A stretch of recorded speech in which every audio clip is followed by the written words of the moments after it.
What is up, BooTube? I want to also point out something, like I said earlier. Hang on, the camera's all wonky. I mentioned earlier that before Nate discovers about the JSA dying in Paris in 1942, Sarah noticed that the bruise he got when they were fighting the JSA in the beginning of the episode still hasn't healed. Sarah found out that Nate is a hemophiliac, and I've heard that somewhere before. But the problem is I didn't do much research on it. I know it's like a serious medical term. Hang on, wait, let me find it real quick. Hemophilia, hemophilia or hemophilia. It's mainly a inherited genetic disorder, and apparently it impairs the body. It impairs the body's ability to make blood clots, and you kind of need blood clots to, stop bleeding, you know what I mean?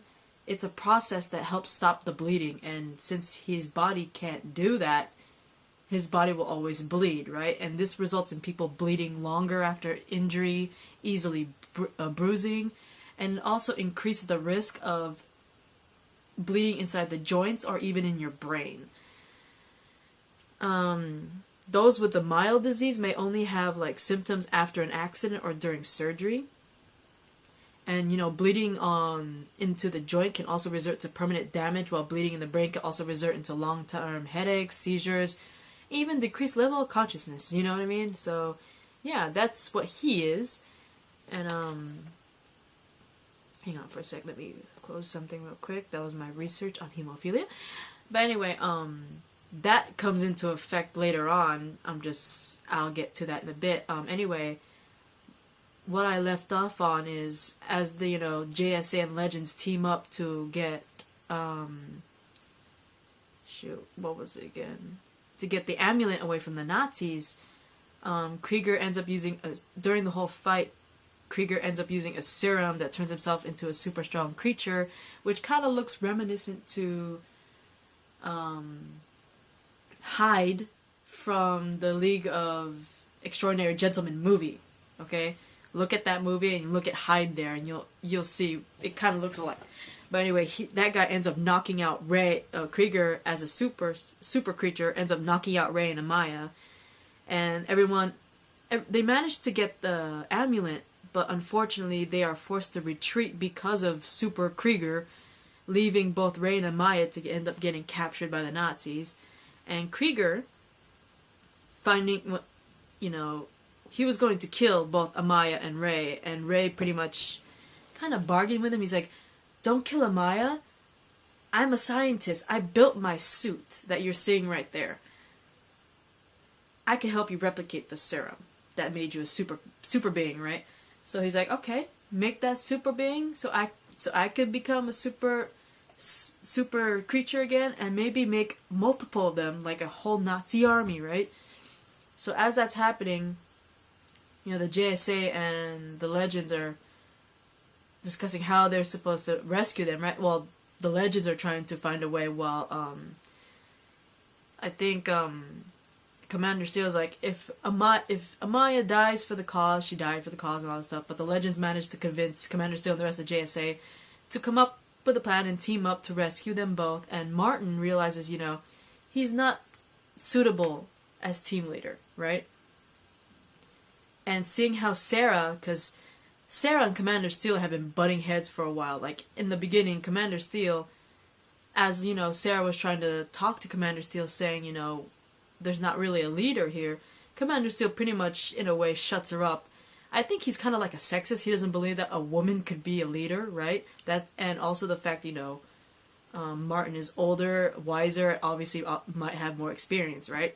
But I also think he's sexist because I don't think he believes that women should be leaders. But anyway, that's my opinion, honestly. But, Martin sees how Sarah, despite, Commander Steele's negativity toward her, sees that Sarah is holding out her own, and she's obviously more fit to be leader than him, elects Sarah to be the new leader of the Legend team, and the team ends up attacking the Nazi base, which pretty much saves Ray and Amaya. as they're leaving the Nazi base, they manage to, again, Krieger in his crazy super strong form, they managed to take him down, which is pretty cool. Kind of short lived, because like Krieger as a super strong creature dude, he's chasing after Commander Steel because Commander Steel distracted Krieger away from everyone else. And we see Nate being awesome. He's on this cool looking, those motorcycles that have like a little sidecar? Yeah, he has one of those. He drove in one of those, rescued his own grandpa, and they're driving away, speeding away, and they managed to semi-outrun him, but then there was like an aerial strike that like dropped a bunch of mini bomb things at him. Unfortunately, yes, it took down Krieger, but unfortunately it also knocked out the motorcycle with Commander Steel and Nate.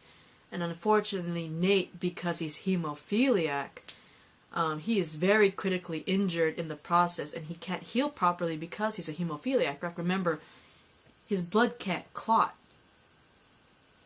And so if he ends up bleeding, it won't heal, right?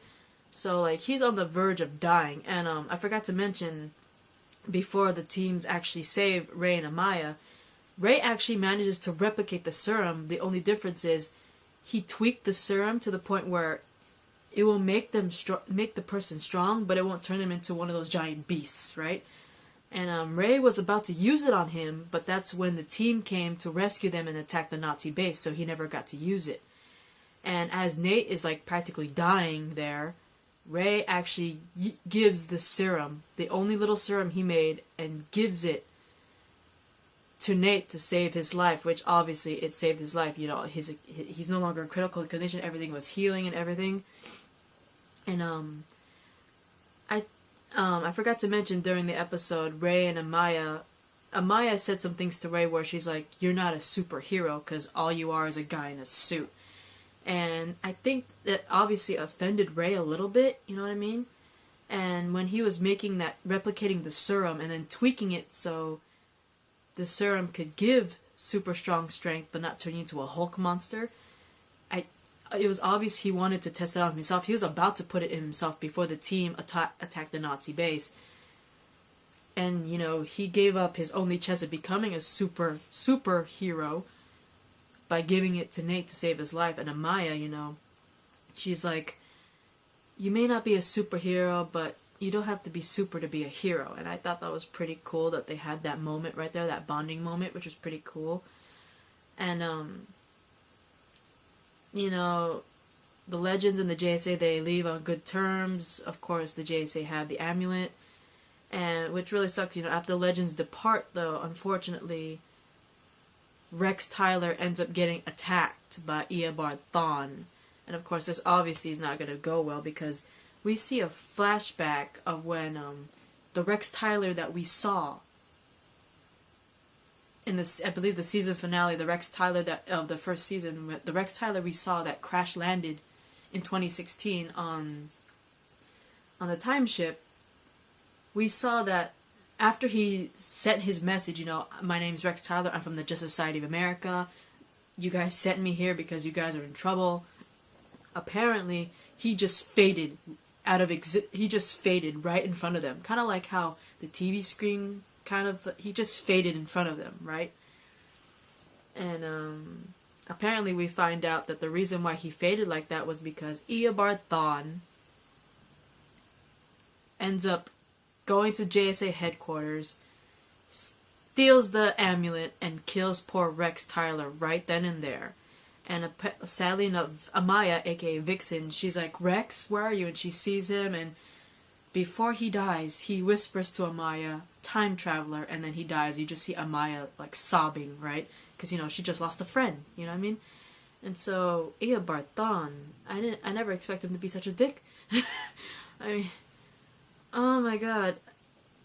A part of me is kind of mad because I feel like this is kind of Barry's fault because his time traveling led to Eobard Thawne existing somewhere in this timeline, and now Eobard Thawne is here in the frickin' Legends of Tomorrow show, killing Rex Tyler, aka our man from the Justice Society of America.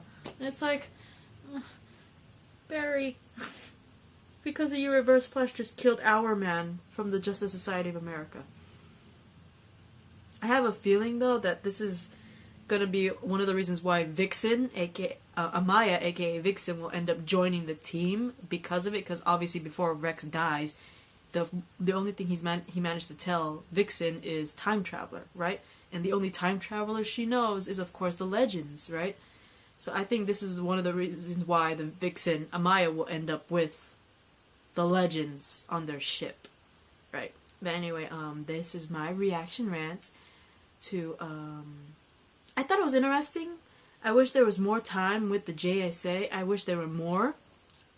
I don't remember who else was there. Was it Obelisk? I don't remember. Commander Steel was pretty cool. He kind of reminded me of Captain America, except for the super soldier strength, you know what I mean? It was pretty cool seeing him. Obsidian, there you go. Obsidian with his darkness powers was pretty sick. I wish there was more of him. Dr. Midnight, I wish that he did more. The only thing we saw with Obsidian is that he turned everything dark while the JSA was fighting the Legends. We barely saw much of Dr. Midnight. He could see with his goggle-looking things and everything, but he didn't do much, you know what I mean? And I want to see more action with Rex Tyler. That would have been really cool. They got Stargirl pretty spot on. Like, they got the look, they got the actress look pretty spot on. The outfit was awesome. The staff was pretty cool. I liked that part. I just wish she did more. And she kind of sounded like she kind of sounded kind of uptight, you know. She kind of sounded like she was better than everyone, especially when the Legends are like, "Oh, we're heroes just like you," and she's like, "You think you could be like us? Really?" She kind of sounded too smug. You know what I mean? She's not supposed to be smug. Well, in my opinion, she's not supposed to be, but they got the look right and the staff, which I'm pretty proud of. I'm just saying, like, I'm kind of disappointed that we didn't get to see more of the JSA in action. We're only seeing them in, like, one episode. I'm pretty sure we're going to see more of Vixen, but I wanted to see the other JSA more during the season, not just, you know, one episode, with the exception of most likely Vixen, you know what I mean? So, just disappointed about that. I'm pretty happy about how they look, especially Stargirl. Again, like I said, I wish they did more. At least in this episode, or at least stretch out the JSA a little more in this season, but hey, what can I do? But anyway, this is my reaction rant to Legends of Tomorrow, Season 2, Episode 2, titled The Justice Society of America. And I'm looking forward to seeing Vixen, because I saw the sneak peek for Episode 3, and she's on the time ship, so I can't wait to see her with the Legends. Anyways, bye, Bootu. Bye! And look forward tomorrow. Hopefully I will have well, not tomorrow, because it's 1 o'clock in the morning right now, so technically it is Tuesday. Supergirl did premiere, and I did watch it, and hopefully I will be able to have a recording of it. So, see you guys soon for Supergirl. Bye!